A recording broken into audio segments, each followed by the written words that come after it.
हम पे इल्जाम ये है कि हमने चोर को चोर कहा। काहे को ये सच कहा, काहे को कुछ और न कहा, कॉन्फ्रेंस नहीं करी से निकाल दिया, आप सड़कों पर उतर आए हैं। तो इतिहास रचती है, सड़कें ही इतिहास रचती हैं, ये ध्यान रखना। और एक बात और, कांग्रेस ही नहीं है पर समर्थन देना, इसलिए कि हमारे को डर लग रहा, राहुल जी से डर लग गया उनको। ऐसे लगता है भाजपा को डर लग रहा है राहुल गांधी के आवाज से। जब सड़कें शांत हो जाती है ना तो संसद आवारा हो जाती है। लग चुके हैं हर दीवार पर और ये पूछा जा रहा है आज सुबह से कि अडानी की कंपनियों में 20,000 करोड़। गांधी जी ने सत्याग्रह किया था ना तो पूरे देश में सुनामी आई थी और 52 देशों में वो गूंज हुई थी। और आज के दौर के जब गांधी सत्याग्रह पर बैठे, इधर गांधी जी की समाधि है 10 कदम दूरी पर।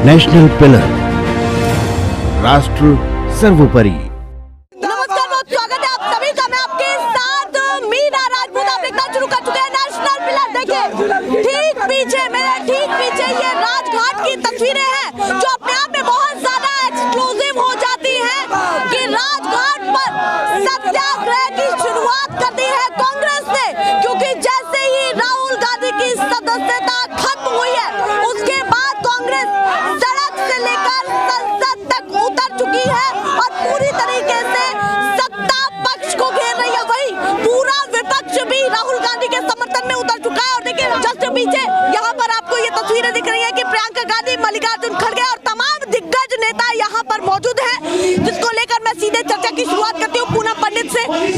क्या माहौल लग रहा है, क्योंकि देखिए पूरा विपक्ष आपको साथ दे रहा है, अरविंद केजरीवाल, वही समाजवादी पार्टी के नेता ममता बनर्जी, और आज आप सत्याग्रह कर रहे हैं, 1 दिन का सत्याग्रह, और मंजूरी तक भी नहीं मिली है आप लोगों को। क्या कहना है, सबसे पहले बताएं। अगर कागज के कुछ टुकड़ों पर सिग्नेचर नहीं होंगे तो क्या तारा पाकिस्तान नहीं जाएगा?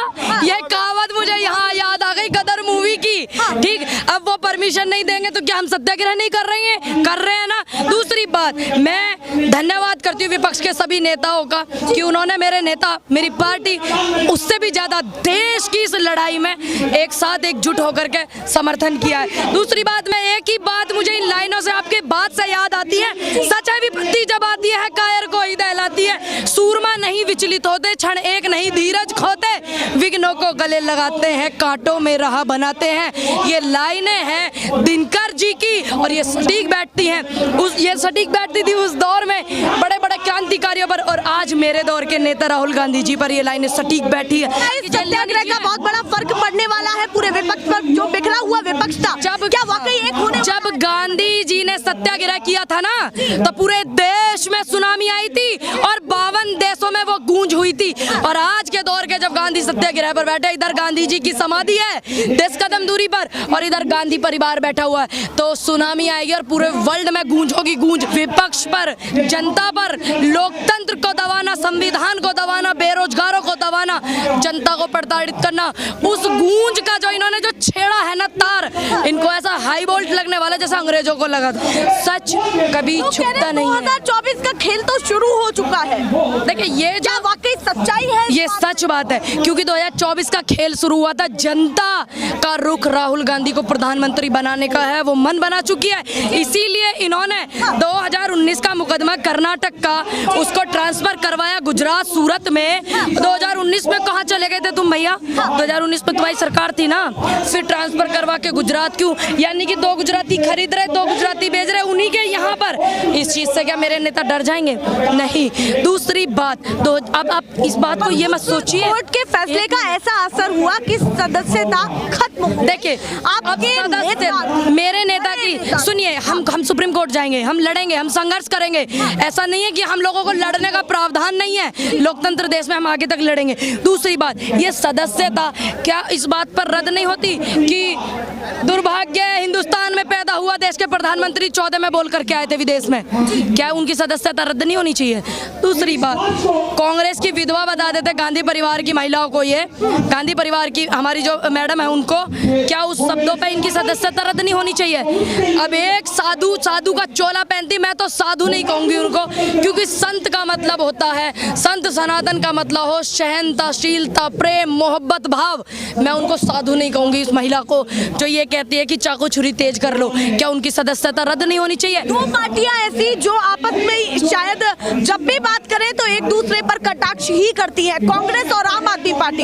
पर आम आदमी पार्टी के नेता ने सदन में राहुल गांधी के लिए चंद शब्द बोले, वो भी उनके फेवर में, वो उनके समर्थन में, कि विपक्ष की आवाज को दबाने की शुरुआत हो चुकी है। क्या कहना चाहती है कि जब 2024 करीब होगा तो पूरा विपक्ष, क्योंकि अंतर है 47% गठबंधन के साथ बीजेपी आई थी लोकसभा चुनाव में, वहीं मैं 55% के अप्रॉक्स कहूं तो विपक्ष के या फिर क्षेत्रीय दल थे। दोनों को कैसे देख रही है कि क्या होने वाला है इस वोट पर? शुक्र है आपने ये जनता को बता दिया पूरे आंकड़ों के साथ, नहीं तो भारतीय जनता पार्टी के चमचे तो नु के पूरी हमने सरकार बनाई है, गठबंधन की ना बनाई है। उनके चमचे भी ना रह रहे, चमची जो है नु कहेंगे कि हमने सरकार बनाई है, पूरी मेहनत से, गठबंधन से नहीं बनाई, अपनी मेहनत से बनाई है, और पूरी की पूरी अपनी मेहनत है, और विपक्ष का कोई योगदान नहीं था। सबसे पहली बात तो ये कि विपक्ष में जो आज सबसे ज्यादा सरकार के द्वारा प्रताड़ित किया जा रहा है वो कौन है? मेरे नेता है, गांधी परिवार है, कांग्रेस पार्टी है विपक्ष में सबसे ज्यादा, और जनता की आवाज सबसे ज्यादा आज देश में उठा रहे हैं वो राहुल गांधी जी है। चाहे वो कश्मीर से लेकर कन्याकुमारी तक लगा लीजिए, तमाम पूरे देश की मैं बात करूं, ये बात अरविंद केजरीवाल जी को भी पता है कि कांग्रेस विचारधारा, अरविंद केजरीवाल जी भी पहले कांग्रेसी थे, ऐसा नहीं है नहीं होंगे कांग्रेसी, सब देश में पूरे कांग्रेसी थे। मुलायम सिंह जी कांग्रेस में थे, गृह मंत्री भी रहे थे, तो अखिलेश जी उनके बेटे हैं, जब उनके पिताजी गृह मंत्री रहे और आज तक का उनका राजनीतिक कैरियर है, तो उनको भी तो पता है कि कांग्रेस की विचारधारा देश के हित में है। तो इसलिए अरविंद केजरीवाल जी ने भी और अखिलेश यादव जी ने भी समर्थन किया है। जा रहा है कि विपक्ष से बहुत देखिए विपक्ष तगड़े तरीके से ही उभर कर सामने आएगा, बाकी ये ऊपर का नेतृत्व का काम है, लेकिन मुझे इतना पता है मेरी पार्टी संघर्ष करेगी, और आज से देश के आम लोगों का सत्याग्रह उस दौर के गांधी का और इस दौर के गांधी का सेम है, यहाँ से चालू हो गया। मुझे एक बात जंग छिड़ चुकी, मेरा एक बात की बड़ी तकलीफ होती थी मुझे कि मैंने देश की आजादी की लड़ाई में क्यों नहीं लड़ाई लड़ी, लेकिन आज वो मेरी कमी पूरी होगी, क्योंकि आज भी ये देश की वही लड़ाई है। ये आज मोदी सरकार से बेरोजगारों की, किसानों की, महिलाओं की, मजदूरों की, तमाम लोगों की लड़ाई है, और आज मैं इसमें योगदान करने सत्याग्रह पर यहाँ राजघाट पर आई हूँ, तो मुझे इस बात का गर्व है, मुझे इस बात की खुशी है, मेरे गांधी अमर थे, अमर हैं और अमर ही रहेंगे। और राहुल जी राहुल गांधी जिंदाबाद। लौट करके आप बताइए आप क्या कहना चाहते हैं, क्या माहौल लग रहा है, क्या शायराना अंदाज में इस सत्याग्रह के एक बड़े मैसेज को आप पहुंचाना चाहते हैं? हम पे इल्जाम ये है कि हमने चोर को चोर कहा, काहे को ये सच कहा, काहे को कुछ और न कहा, काहे को ये कहा। मैं वाणी का वंशज हूँ, मैं डाकू को डाकू कहने वाला व्यक्ति हूँ।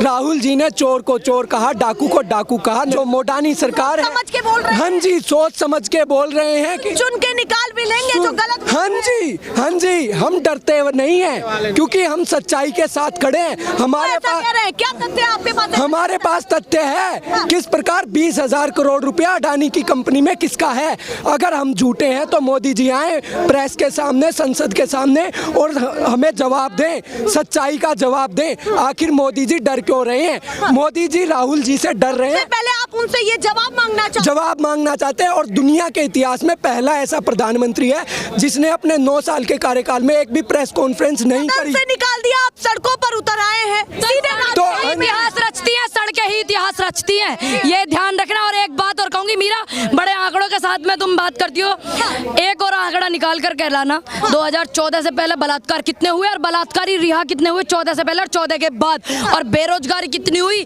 जीडीपी कितनी माइनस में डूबी, गरीबों ने, कितनों ने, किसानों ने आत्महत्या करी, ये सब रिकॉर्ड ना निकाल करके इन अंधभक्तों के मुंह पर फेंक के मार देना कि 2014 में क्या था। वोट बैंक में भी तब्दील होगा विपक्ष के लिए बड़ा ये पूरा का पूरा इन्होंने इन्होंने सिस्टम अपना, इन्होंने अपनी एजेंसियां सिस्टम पूरे बैठा करके निकलवा लिया था और ये अच्छे से जान गए थे कि 2024 में राहुल गांधी पीएम बनेंगे, इसलिए उनकी सदस्यता रद्द करवा करके 8 साल का उन्हें अल्टीमेटम दिया इन्होंने जानबूझ करके। ये तो पीएम मोदी भी मानते हैं, गृह मंत्री अमित शाह मानते हैं, जिनको ये चाणक्य कहते हैं वो मान गए थे, तभी तो ये सारा खेल रचा गया। पहले मैं ये पूछना चाहती हूँ, बंगाल, बिहार, क्या यूपी, तमाम विपक्षी नेता जो बड़े चेहरे हैं अपने अपने सूबों में, चाहे उत्तर प्रदेश में हो, चाहे दिल्ली की बात कर लूं, चाहे मैं बंगाल की बात कर लूं, तमाम सूबों से जब राहुल गांधी के लिए समर्थन उठे, उसे कैसे आंका जाए, उस बात को कैसे? देखिए वो जो सभी हैं, सभी राज्यों के जो हैं नेता जिन्होंने समर्थन दिया वो देंगे, क्योंकि वो भी पहले कांग्रेसी थे, अब उनकी पार्टियां अलग अलग, लेकिन विचारधारा जो है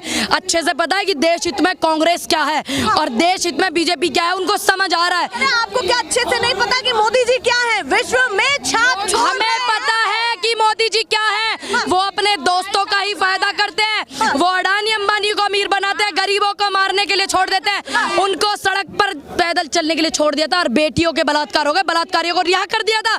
हम अच्छे से जानते हैं मोदी जी क्या है, बस ये जानना है हमारे कुछ भोले भाले लोगों को जिन्होंने बहकावे में आकर के भारतीय जनता पार्टी को चुना था, दोबारा से चुना यूपी में भी, और मैंने भी 2019 में वोट दिया, मेरी भी गलती है, ये गुनाह मुझसे भी हुआ है। मैंने सोचा कि बदलाव होगा, मैंने सोचा, मतलब आप भी भाजपा थी? नहीं, मैं भाजपा ही नहीं थी, नहीं, बिल्कुल नहीं, लेकिन मैंने वोट दिया था 2019 में, मेरी वोट से प्रधानमंत्री नरेंद्र मोदी बने हुए हैं, तो इसलिए मैं हक रखती हूँ सवाल पूछने का। मैंने इसलिए वोट दिया था, मैं भाजपा ही नहीं हूँ, मेरा पूरा परिवार, मेरा पूरा खानदान जो है, मेरे बुजुर्ग, मेरे बाबा जी तेजपाल पंडित जी, उनके पिताजी गन्नू जी, उनके पिताजी हरशरण जी, उनके पिताजी किशन साहे जी, सब जो लोग हैं ये कांग्रेसी थे, लेकिन हम युवा हैं, युवा बहुत भटका था, ये अच्छे से आप भी जानती है। 2019 के भाजपा की विचारधारा को तो आप महत्व ही नहीं दे रहे, सब कुछ कहते थे हमने किया, हमने किया, हमने देश में, हमारी पार्टी ने, हमारी विचारधारा ने इतनी आईटियां कंपनियां बनाई, इतने कॉलेज बनाए, अरे निर्मला सीतारमन जेएनयू की पढ़ी हुई जेएनयू जैसी संस्था बनाती और ये एम्स जैसी संस्था बना दी, तो ये बताएंगे हमारे नेताओं ने क्या करा क्या नहीं करा। 2019 में जब मैंने वोट दिया था तो मैं युवा थी भाई, यंग थी, बहकावे में आकर के किया 2 करोड़ रोजगार मिलेंगे, क्योंकि मैं एक अंतर्राष्ट्रीय शूटर भी हूँ, है ना। दूसरी बात, मैं एक युवा हूँ, इसीलिए मैंने वोट दिया, और 2 करोड़ रोजगार मिलेंगे, 15 लाख खाते में आएंगे, इसलिए हम जैसे युवाओं ने इनको आगे बढ़ाते, और हम जैसे युवा ही और महिलाएं इनको सत्ता से उतारेंगे, ये अधिकार हम रखते हैं। क्या यहाँ से पूरे देश भर में प्रदर्शन अब शुरू होना चाहिए? जब सड़कें शांत हो जाती है ना तो संसद आवारा हो जाती है, ये ध्यान रखना। ये लाइनें कह करके गए थे लोहिया जी, लेकिन हम सड़कों को शांत नहीं होने देंगे। विपक्ष में है और देश की जनता में हमारी गिनती होती है, किसानों में, किसानों से हमारा वजूद है, चाहे कुछ भी हो जाए हम आवाज उठाते रहेंगे, लोकतंत्र के हित में, किसानों के हित में, महिलाओं के, मजदूरों के, इस देश के हित में। ये सिर्फ ये मत मानना आप कि राहुल जी की सदस्यता रद्द हो गई है ना, वो अब ये अधिकार नहीं रखते 8 साल के लिए, ये पूरे देश के सिस्टम को, पूरे देश में ये बहुत बड़ी चाल चली जा रही है और ये देश का नुकसान है। लाइनें क्या कहना चाहती हैं? अगर मैं कह दूं कि सत्याग्रह के लिए क्या कहना चाहती हैं? उस दौर के गांधी का सत्याग्रह की गूंज 52 देशों में थी और इस दौर के गांधी की भी जो गूंज है वो पूरे वर्ल्ड में होगी, और हम सब अपने दौर के गांधी के साथ, और हम गर्व से कहते हैं कि हम आंदोलन जीवी हैं और गर्व से कहते हैं कि हम अपने देश के लिए लड़ रहे हैं। बहुत धन्यवाद। देखिए क्या यहाँ पर नारे लग रहे हैं, जल्दी से आप भी बताएं आखिरी बातें क्या है मन में? आखिरी बातें यही हैं कि आपको कंपेयर करना चाहिए, जो पिछली ज़्यादा पुरानी बातें तो छोड़ दीजिए, मनमोहन जी की जो 10 साल का कार्यकाल था और मोदी जी का 10 साल का कार्यकाल, चाहे आप जीडीपी का कंपैरिजन कीजिए, पर कैपिटा जीडीपी के अंदर मनमोहन सरकार के अंदर 259% की वृद्धि हुई, लेकिन मोदी सरकार के अंदर उससे आधी भी वृद्धि नहीं हुई, सिर्फ 99% की। देश की सारी संपत्ति कॉरपोरेट घरानों को बेची गई, देश के अंदर सांप्रदायिक नफरत का माहौल बनाया गया, देश के अंदर आज भी आप देखते होंगे यूपी के अंदर हर जगह जातिवाद के ऊपर, धर्म के ऊपर लड़ाया जा रहा है। और आपने विपक्ष की एकता की बात की, विपक्ष एकजुट होगा, क्योंकि 13 साल से देश के अंदर सेंसस, जनगणना नहीं हो रही है। जनगणना देश का सबसे बड़ा मुद्दा है। जब तक डाटा, ये जो तख्ती पीछे है, पूरे दिल्ली में मैं कहूँ कि पोस्टर्स लग चुके हैं हर दीवार पर, और ये पूछा जा रहा है आज सुबह से कि अडानी की कंपनियों में 20,000 करोड़ किसके हैं? देश की जनता के, जनता का मैम, देश की जनता, देश की जनता के युवाओं के। और ये पोस्टर सिर्फ दीवारों में या दिल्ली तक नहीं रहेंगे, घर घर तक आवाज पहुंचेगी। चाहे नेशनल मीडिया कितनी कोशिश कर ले वो झूठ पहुंचाने की, सच्चाई घर घर पहुंचेगी। सड़क से संसद तक सच्चाई पहुंचेगी, सच्चाई का गुणगान होगा। 20,000 करोड़ पर मोदी। ये महाभारत का युद्ध है, ये महाभारत का युद्ध है। सामने कौरवों की फौज है जिसके अंदर सारे के सारे संस्थान हैं, चुनाव आयोग, CBI, ED। दूसरी तरफ पांडव खड़े हैं जिनके साथ देश की पूरी जनता खड़ी है, देश का हर नागरिक खड़ा है, विद्यार्थी, किसान, हर कोई खड़ा है। ये महाभारत का युद्ध, ये राहुल गांधी जी के नेतृत्व में पांडव जीतेंगे और देश का फिर से आजाद करवाएंगे। धन्यवाद। जल्दी से बताएं क्या कहना चाहते हैं? क्यों बचा रहे हैं अमान्य अडानी को? अमान्य के रिश्तेदार उनके क्या उनके भाई लगते हैं? अपने दोस्तों बचा रहे हो। हमारे राहुल जी कमेटी तो बैठ चुकी थी, तो फिर मैम कहाँ बैठी है? मैम बचाया जा रहा है अडानी अम्बानी को, क्यों नहीं बचाया जा रहा है? अब क्यों नहीं बात कर जाता है संसद में? संसद में राहुल जी बात कर जाते हैं, क्यों माइक बंद कर दिया जाता है? क्यों नहीं उनकी बात को आगे पहुंचाया जाता है? क्यों नहीं? क्यों डर लग रहा है हमारे राहुल जी से? डर लग गया उनको? ऐसे लगता है भाजपा को डर लग डर है राहुल गांधी के पहले में आवाज से डर है। मैंने कहा आपको जब भारत जोड़ो यात्रा भी चल रही थी ना, तब बोला था कोरोना आ गया, उसको डर लग रहा था। और मैं अब भी बोल रही हूँ, हम है किसान आदमी, हमें रोजी कमाने खाने वाले आदमी, डेली के 100-200 कमाने खाने वाले आदमी है हम। आप कांग्रेस ही नहीं है पर समर्थन देने इसलिए कि हमारे एक अच्छे सच्चे नेता को उन्होंने कांग्रेस ही समर्थन देने भी राहुल गांधी जेल कैसे दे दिया? अंडानी अम्बानी क्यों नहीं देते जेल? इतने जो भागे यहाँ से विदेश भागे, उनको क्यों लाते पकड़ के? चलिए आती हूँ। 4 साल के मुकदमे अब जब अडानी का सच उगल रहा है तभी क्यों सामने आ रहे हैं? अगर हम लोगों ने गड़े मुर्दे उठाना शुरू कर दिए ना 2002 के गुजरात दंगों के, मोदी जी इस देश में नहीं रह पाएंगे। मतलब आप 2002 की भी बातों पर पहुंचे? अगर वो गड़े मुर्दे उखाड़ेंगे तो हम भी उखाड़ेंगे, हम भी सच्चाई सामने लाएंगे किस प्रकार 2002 में गुजरात में दंगे किए। हर एक सच सामने आएगा उनका, नरेंद्र मोदी जी का। किस प्रकार लड़की की जासूसी करवाते थे नरेंद्र मोदी जी, क्या वो आरोपी नहीं है? क्या उनकी जांच नहीं होनी चाहिए?